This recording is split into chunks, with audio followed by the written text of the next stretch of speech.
My name is Lorie Fuller, and welcome to another episode of ARTMade. Today we're going to be painting a fall landscape, and fall is in the air.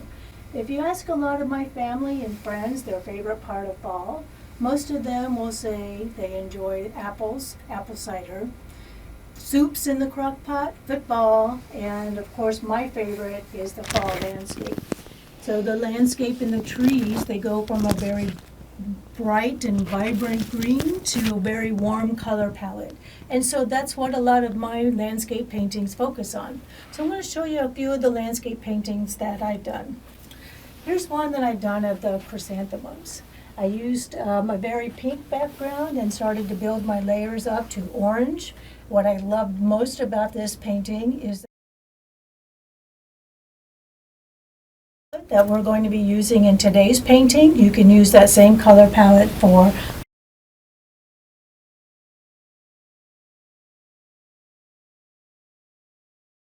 waterfall painting.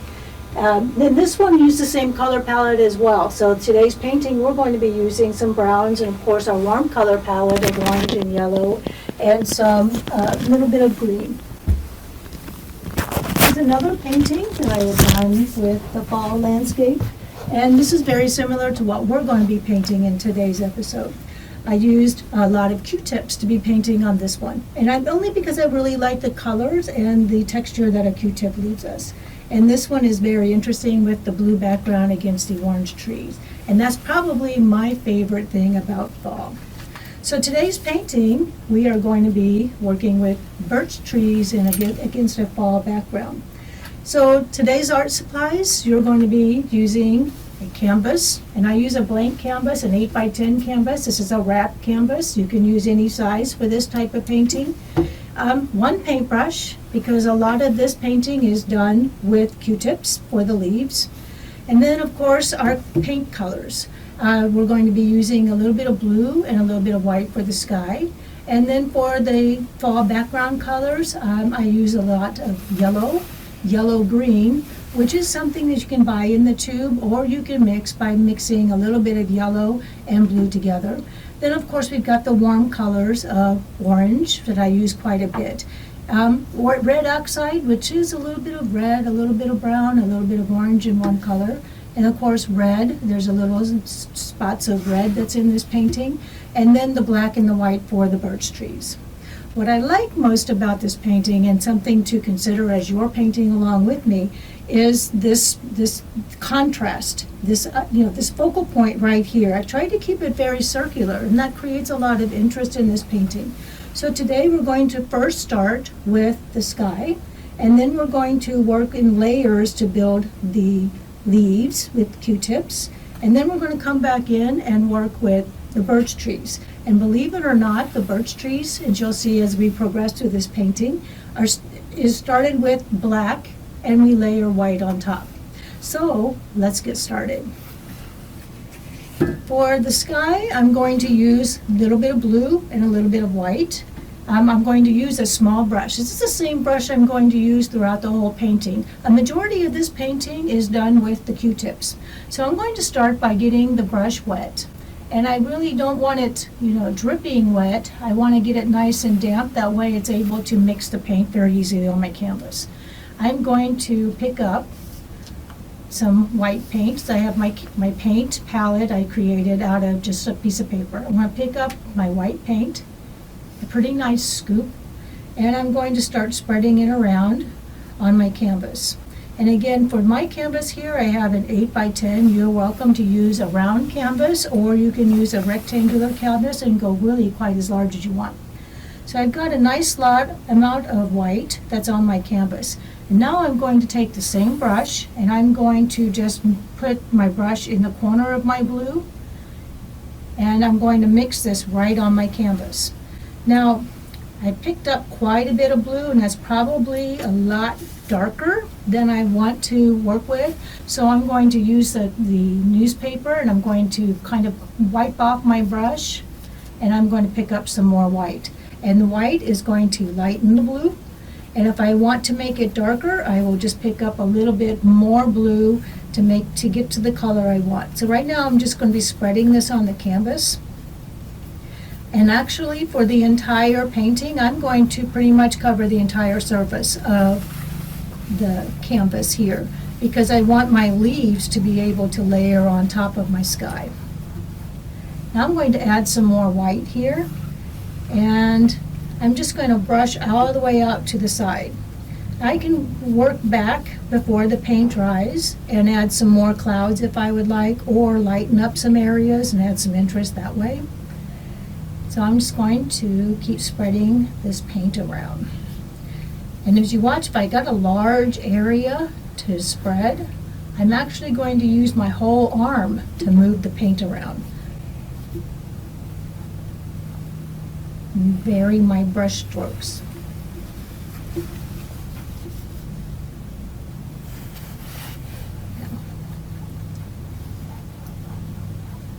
I don't have to go all the way down because I'm going to be filling up this space with the leaves. I'm primarily going to focus on that circle area that I mentioned before. Okay, so now for this area of the sky, I'm going to clean off my brush just by wiping the excess paint off. And I'm just going to come in and start make a nice swirl. This is, you can see some of the brush marks that's on the canvas, and that's actually going to show up when it dries. Now I'm going to add a little bit of dark area, just a tiny little bit. I don't want to go overboard because I want to keep that nice sky blue color against the orange, which makes a nice contrast for this painting. So I'm just going to bring in just a little bit, and I'm just going to mix that in to some different brush marks here.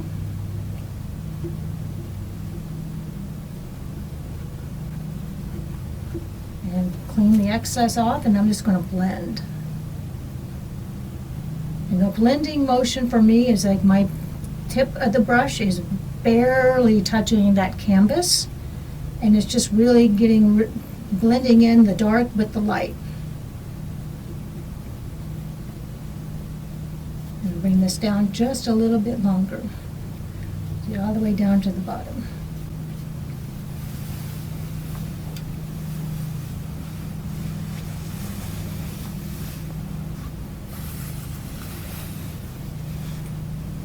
Maybe a little bit more blue down here. And this is really like a swift brush marks. Nice and soft but fast, and it's going to blend in there. Acrylic paint dries pretty quickly, so if you're covering a larger canvas like an 11 by 14 or even a 16 by 20, you will need to use a little bit bigger of a brush and work very quickly. Okay. I really like that. I like this sky so far. We've got a nice interest here of a nice blue, and now we've got a little bit down here. It's also kind of balancing that and got some nice white around in the background. So once this dries, we're getting ready to work on the fall colors, the fall leaves. So I'm going to put my brush in the water, and I'm going to clean that off, because we'll be using the brush again when it comes time for the trees, the birch trees. Wipe that off. Okay, so the next part of our painting, we've done a little bit of the sky, and we're going to focus now on covering around the corners.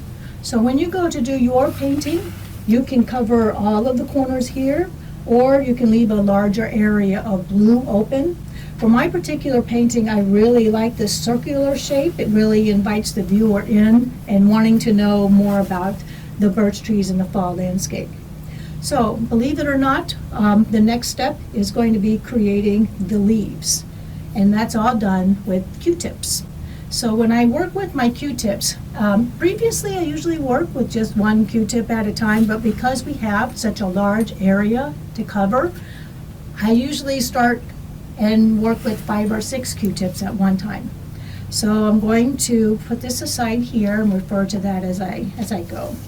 So when we're working with the fall leaves, we're going to build our layers. And for acrylic paint, we want to go lighter to darker. So with this particular landscape, I'm going to start with the yellows, a yellow and maybe a little bit of white with the yellow to make a cream color. And I'm going to start dabbing in around the corners. And then I'm going to build up with a little bit of yellow green. So let's get started. So on my palette, I have my fall colors right here. So I've used a little bit of blue and a little bit of white for the sky, and now I've got yellow green and a little bit of yellow, red, and this is called red oxide, which is a little bit like a brownish red color. So I'm going to take, I don't know, I've got about 5 or 6 Q-tips here, and I'm going to make them all pretty level. And I'm going to just come in and I'm going to pick up some yellow paint. And then I'm just going to come in on the side and pick up a little bit of white. Now you can test this out. I've got quite a bit on there, but I want to make sure I can keep with that dot texture. I don't want to come in and just mix. I want to create those dots because that's going to give the illusion of leaves. So I'm going to do a real quick sample here on this paper here, and I'm just going to pick it up. Now if you can see on the newspaper, you can see that the circles left a mark, so this is really good. So I'm going to come in with a little bit of paint, a little bit of white, and I'm going to start filling in those corners. And I'm just going to dot. And I'm just going to just randomly get in those areas and want to leave that circle alone. So as you can see right here, I'm running out of paint, and then I'm going to come back in, pick up a little bit more, maybe pick up a lot of white here, and I'm going to start bringing in the corner. And I'm just going to keep going back and forth. And you notice when I'm making those texture marks, it's an up and down motion. I'm not making a mark by using my arm. It's just a bouncing up and down to kind of give that texture of leaves.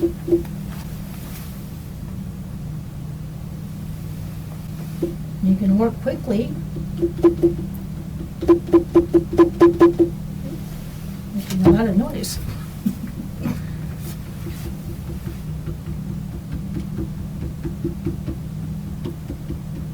Now for this corner, particularly on this painting, I kind of kept this a little bit more red and a little bit more orange and kept my yellows around the outside edge. I like that. I think I will go ahead and do that for this round too.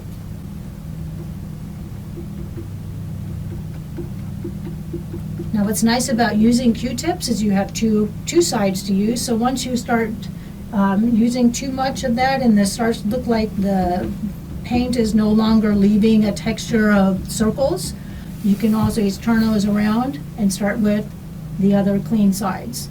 So I'm going to make sure that's nice and level, and this time I'm going to pick up some green and a little bit of yellow because I don't want to use pure green, and I'm going to start dabbing and really concentrate on this corner.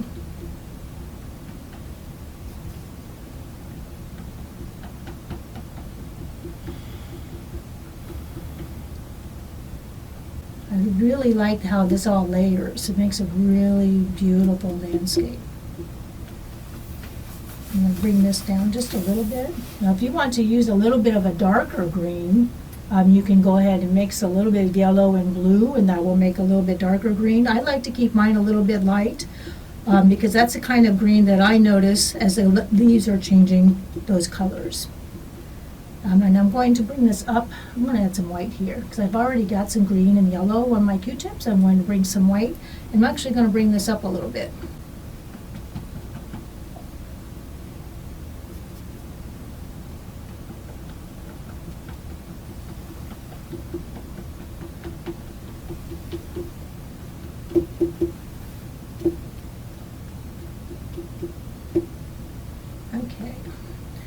So now I'm going to pull those aside, and if I want to come back in with maybe a little bit of green, I might pick up one of those Q-tips and reuse it. Now I'm going to come in with my orange, and for this particular painting I really like to use a lot of orange only because it forms a lot of contrast against the blue. If you look at the color wheel, orange and blue are opposite of each other, which means that they are a really good color combination if you want to make your paintings draw attention to your paintings or really make them pop. So for this particular one I'm going to use quite a bit of orange. So I have my orange paint, and I'm just going to put some on my palette here. You can also mix your orange by mixing red and yellow together. Now for this one I'm actually going to use 2 Q-tips. And I'm going to come back in here, and before I go straight to the orange, I'm actually going to come in and lighten that up because I've already had yellow and a little bit of green on my canvas. I don't want to go straight orange. I want to lighten it up as I go. So I'm going to start with the yellow, more yellow into that orange. So I'm actually going to just mix it right on the palette. And I'm just going to start dabbing. Random dab. Really focus in on this edge here. Now if you like and you feel more comfortable with, you can actually mix your paint with the paintbrush, but I'm just going to mix it right with the Q-tips, right on the canvas. The reason why I'm only using 2 is because I want to make sure that I show a little bit more texture, and it's not filling up so much space. So there's the yellow orange. I'm actually going to turn this around and maybe come in with 1 here, and I'm going to start filling in that space.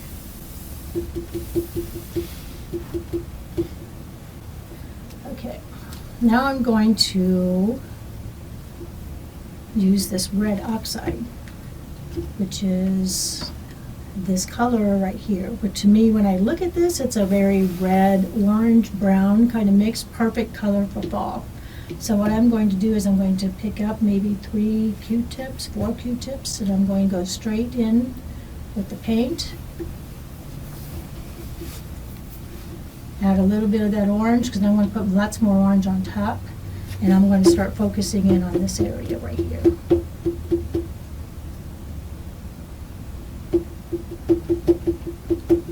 And this might take a lot of time, and with all of the layering, but it's well worth it, because the more layers you put in, the more realistic it looks with the leaves.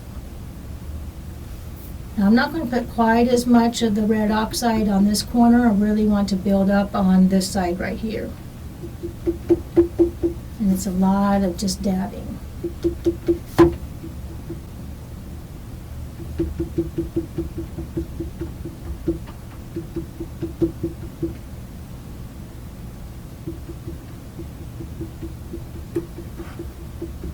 And come back in and keep those outside, and now I'm going to build in with some more orange. And I'm just going to keep alternating between my red and my orange and my red oxide. Start filling up this beautiful space.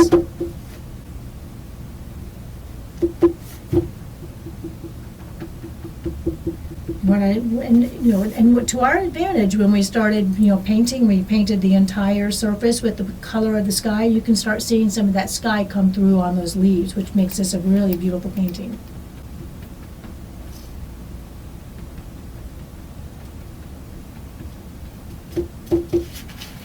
So I'm going to actually bring a little bit of the orange over to this side right here, only because I don't want just the orange to end abruptly on this side. I want to kind of fade it into the rest of the leaves. And then because I'm doing that, I might just use 1 Q-tip of orange and just randomly put some leaves, and maybe mix in with a little bit of yellow too.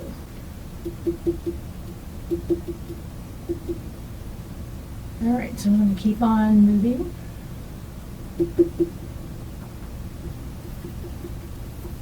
Now, because I've already worked with the yellow and the green, doesn't mean that I can't add more of those colors as I'm moving in.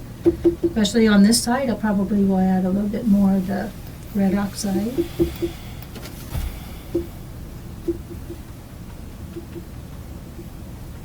And have that kind of fade in. Just a few spots right there. Some more orange. Now I'm going to come in with some more yellow here. Come back on top. I've got a lot of space I need to fill right here, so I'm actually going to pull in a little bit of the orange. And I'm going to reuse some of my Q-tips. I'm going to pick in some of that yellow. I'm sorry, red, and then make it more of a red-orange.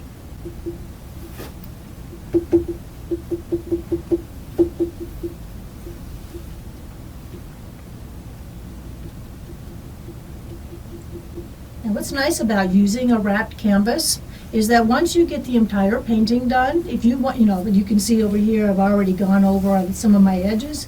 Once the entire painting is done, you can come in maybe with a dark brown or a black and paint the outside edges, and then it's ready for hanging. So you don't need to worry about it if paint comes over the edge. It's all going to work out. It's all going to be beautiful in the end. All right, so this is a very time-consuming process, but as you can see, I keep going back and forth until I'm pretty happy with the leaves. And actually, I might come in with a little bit of white, because orange and white is going to make a little bit of peach. Help fill up that space. So what I'm going to do now is I am going to show you this step. So I've actually, for my painting, I've already completed the leaves, and I'm going to show you what the next step is. So the next step is I've got the leaves done, and then I did the same as I did in the process before. I started with yellow, built it up with a little bit of yellow-green, came in with some orange and some red oxide and some yellow, and started filling in my space. And now I'm ready for the birch trees. And the birch trees for this painting are actually going to start with black background, and then we're going to come back in with the white. So I want to talk a little bit about the birch trees. There are many ways you can draw the birch trees. So I have some ideas on what to do, and probably what I personally as an artist stay away from. So I have a little bit of a sketch. Sometimes when we think of trees, we want to look at just the straight lines back and forth. Well, if you want to kind of mimic what you see in the forest or as you're going on a hike, you want to avoid this because trees are rarely perfectly straight and perfectly evenly spaced.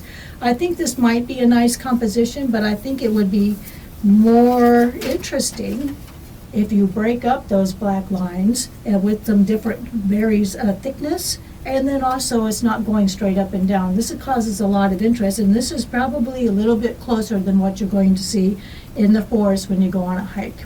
So I've already got 4 of my birch trees started. And the reason why I did this is I wanted to show you what the process is, but I also, a lot of times when you're working with this type of painting, you need to have your paint completely dry before you start the next step. So I'm going to put a little bit, I'm going to move my Q-tips out of the way, I'm going to put a little bit of black on the canvas, on my paper, because these birch trees are going to start with black. The reason why I don't go straight with the white paint on the birch trees is because white paint is very hard to layer on top of a lot of colors. If you start, with a black background and layer your paint on top of that, that's perfect for a birch tree because birch trees aren't exactly 100% white. They're a little bit of gray, a little bit of white, and a lot of black. So that's where I'm going to start here. Now, I don't usually draw on my canvas with the pencil, but I know that I need to fill this space up right here. So what am I going to do? I'm going to take my brush and I'm going to just draw what I feel like is a really good line. So I'm just going to use a lot of water and black paint. And I'm making it very runny, almost too runny, because I know that if I go to start and I'm not happy with the shape of the tree, I can water that down and it almost serves like an eraser. So I'm just going to start with my pen. Again, it's the same brush we used for the sky. And maybe this tree right here, just to get an idea, I'm just going to start here. See how light that is? I want to darken that up. And maybe it's going to go and gear off toward that edge because maybe it's reaching toward the sun. So I like that. I like that line. I'm going to draw another line because I want to fill this space in right here. It doesn't necessarily have to copy this one here, but maybe for this one, I'm going to take my black and I'm just going to make this one run off the page. I've got 4 here. And I maybe make this one here a little bit thicker. I'm going to go over this with, thicker paint, but I'm just trying to get an idea right now of where I want to place my trees. So I'm going to print that. Now, one thing you're going to keep in mind is that the trees, as you get closer to the top, are going to be thinner, and they're going to be thicker at the bottom because of where the trunk is. So I'm pretty happy with that. I think right now I'm going to make sure that I've got the excess water out of my brush. I'm going to pick up my paint, and I'm just going to start filling that in. Now I've got a flat brush here, so as I get closer to the top, I'm actually going to hold it a little bit different, and I'm going to use the edge of the brush and work my way to the top. Doesn't have to be filled in completely because we're going to come back in with the white. I'm going to do the same to this tree right here.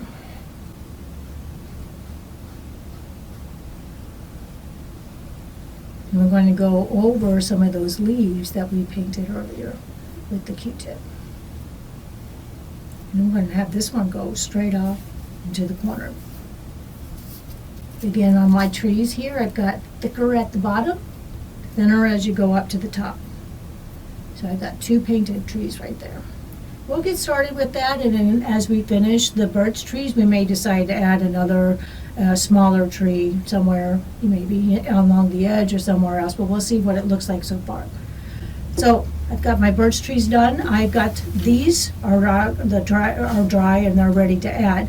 You don't want to start adding the white until your trees are completely done. So that's why I've already started the black trees already. So we can show you the process of adding the white over the top. So right now I'm going to clean my brush. Doesn't have to be 100% clean. Usually we want that to be when you're working with white paint, but because we're covering our birch trees up over the black, it's okay if it has a little bit of black paint in there. But I do think that I will grab some fresh white paint. I've got some yellow in my paint right here. Okay. Now, these 2 are still wet, and I'm going to wait for those to dry before I start adding the white.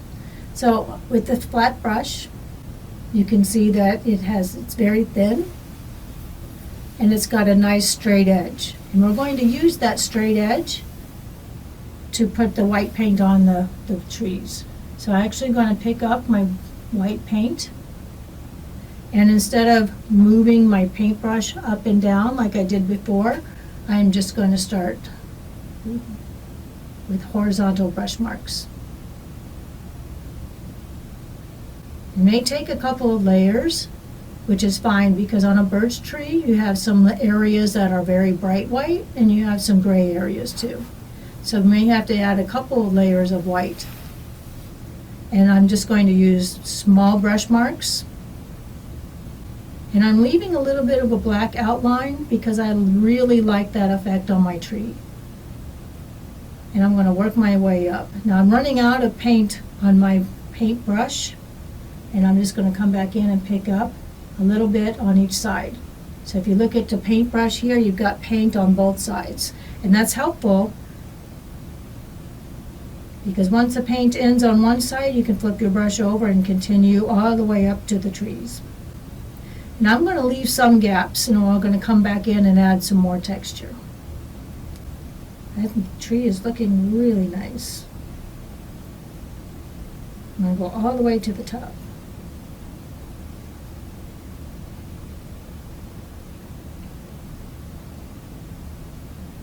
And I'm going to let that dry, and I'm going to move to the next tree. Pick up paint on both sides again. And this one's a tiny tree, so it's just going to take a little bit and smaller brush marks to fill that area.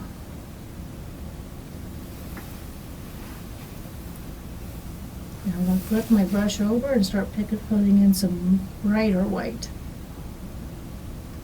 Now if you don't wait until your black tree or your underpainting is done, that's just going to make a gray, and that's not going to turn out. It's going to take quite a few more layers in order for that to be covered up. So you have to be patient and wait for all of that to dry. All right, got 2 done, and we got 1 more tree that's dry. 2 more that's dry. We only added 2 wet. And I'm just going to again go through brush marks. And I'm just going to put some gaps in this one.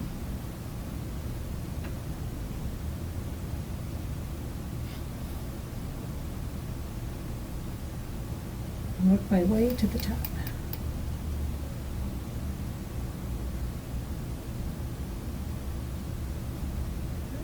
And this one is also done.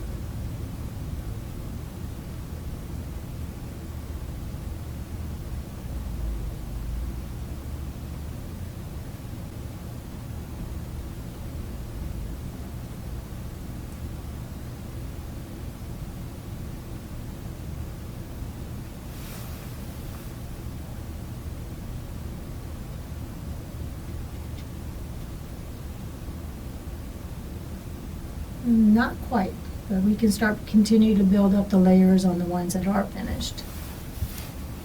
Now I'm going to work on that first tree again, and this time I'm just going to build up a few areas with the white. As you can see, as additional layers make the white brighter. But I still want to keep some of that gray kind of birch tree look.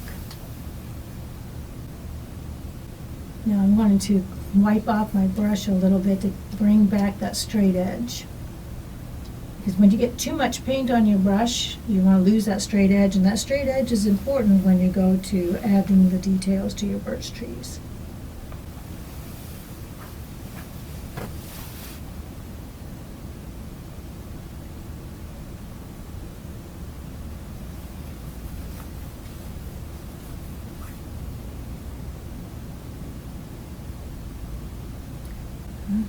Moving along.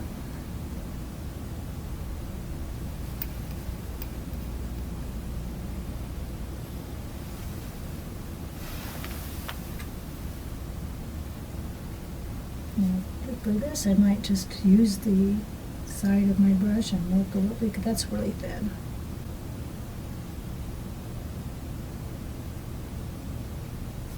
There we go. With a little bit of white, and we can start. This one looks like it's dry.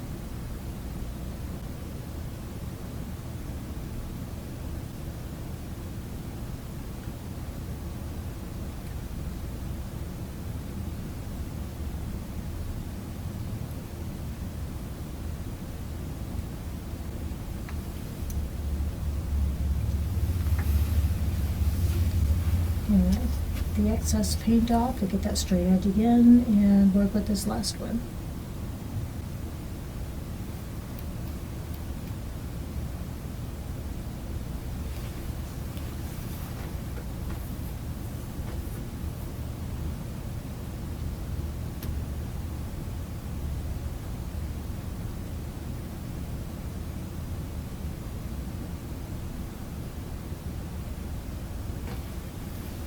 Okay.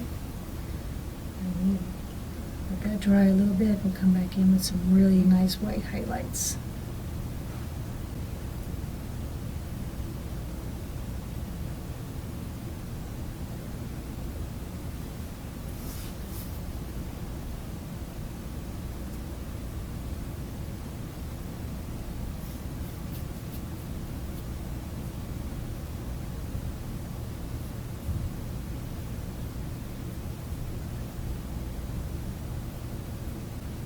You can lay your paint on thick, which is wonderful because it will dry thick.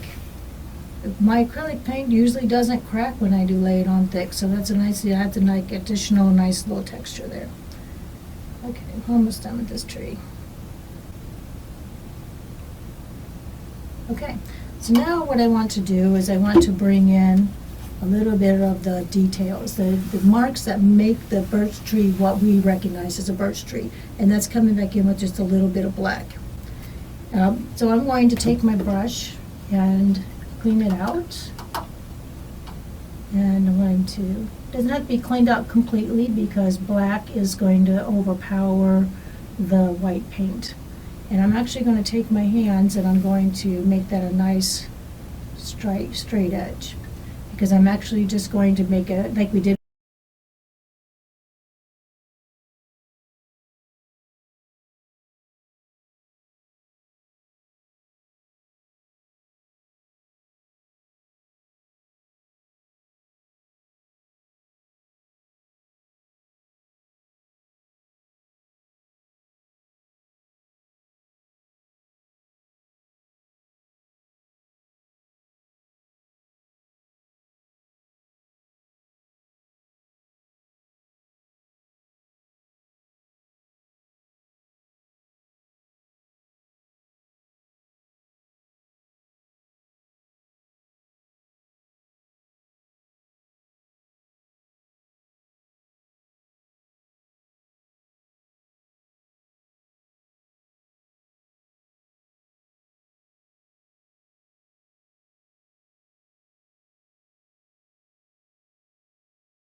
you.